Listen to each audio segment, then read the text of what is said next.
Hello students, आज हम करने वाले हैं क्लास 10 का सोशल साइंस का PYQ है। बहुत इंपॉर्टेंट है, CBSE में 2016 और 2022 में आ चुका क्वेश्चन है। ठीक है, तो सबसे पहले तो हम क्वेश्चन को पढ़ लेते हैं क्या दे रखा है। और इस पे ना सीरीज चला रखी है इस समय, तो आपको सब प्लेलिस्ट मिल जाएगी अगर आप चेकआउट करेंगे चैनल पे जाके।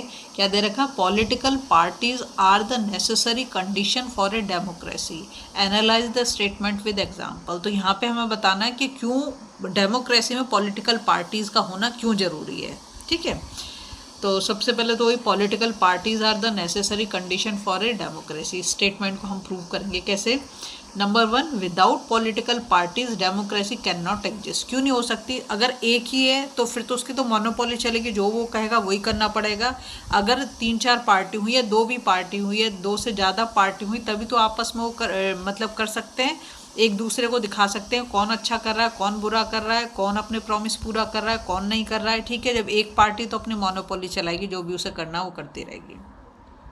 सेकंड आता है, if we do not have political parties in such a situation every candidate in election will be independent. तो जब कोई पार्टी नहीं है तो सारे कैंडिडेट कैसे हो जाएंगे? इंडिपेंडेंट हो जाएंगे। फिर तो जैसे अब कोई बीजेपी से लड़ता है, कोई कांग्रेस से लड़ता है, कोई बीजेडी से लड़ता है, कोई बीएसपी से लड़ता है ना, कोई एसपी से लड़ता है, तो अलग अलग पार्टी से लोग लड़ते हैं तो उनके नाम से वो चलते हैं। और जब कोई किसी पार्टी से नहीं लड़ रहा तो उसे हम क्या बोल देंगे? तो इंडिपेंडेंट हो गया। ठीक है, अब नेक्स्ट आता है, no one will be able to make any promise to the people about any major policy change. तो फिर तो कोई भी ये जैसे कर देते हैं कि हम अगर सरकार में आए हम तो ये करेंगे, अगर हम सरकार में आए तो हम वो करेंगे, दे देते हैं। लो, हमने ऑफर कि इतनी गवर्नमेंट जॉब मिल जाएंगी, या इतना राशन फ्री कर देंगे, या कुछ बिजली फ्री कर देंगे, वो ऐसी प्रॉमिस कर देते हैं। ठीक है, देखो थर्ड पॉइंट में लिखा, no one will be able to make any promise to the people about any major policy changes. देखो, इंडिपेंडेंट का मतलब है तो एक इंसान होना। ठीक है, और पार्टी में तो बहुत सारे, जैसे कि हमारे 545 MPs होते हैं, वो सब अलग अलग हुए, तो कैसे पॉलिसी? तो मतलब कोई पार्टी मिलके बनाएगी ना कि ये पॉलिसी है कि हम ऐसी एजुकेशन देना चाहते हैं, हम ये करना चाहते हैं, हम इसको प्रमोट करना चाहते हैं, ये चीज़ हम नहीं चाहते। जैसे अभी अभी गेमिंग के ऊपर वो कर दिया, तो जब तुम्हारी पॉलिटिकल पार्टी होगी तभी वो क्या बना पाएगी?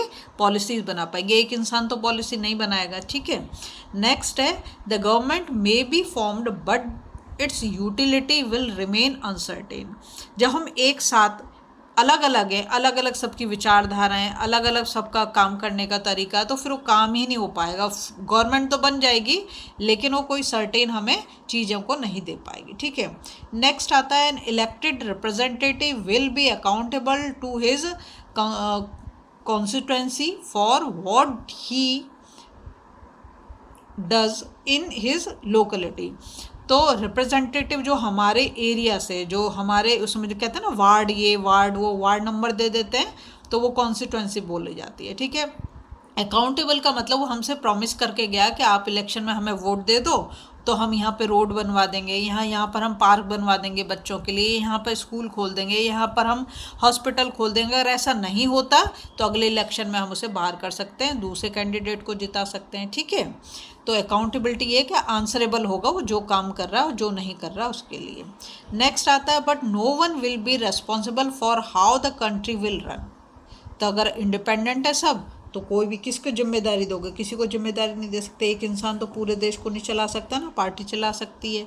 ठीक है, नेक्स्ट आता है, the role of an opposition party in a democracy necessitates the existence of political party. तो अपोजिशन पार्टी जब तक नहीं होगी, तो अगर एक ही वो है तो वो भी अपनी मनमानी करते रहेंगे, इसलिए अपोजिशन का होना भी ज़रूरी है डेमोक्रेसी में।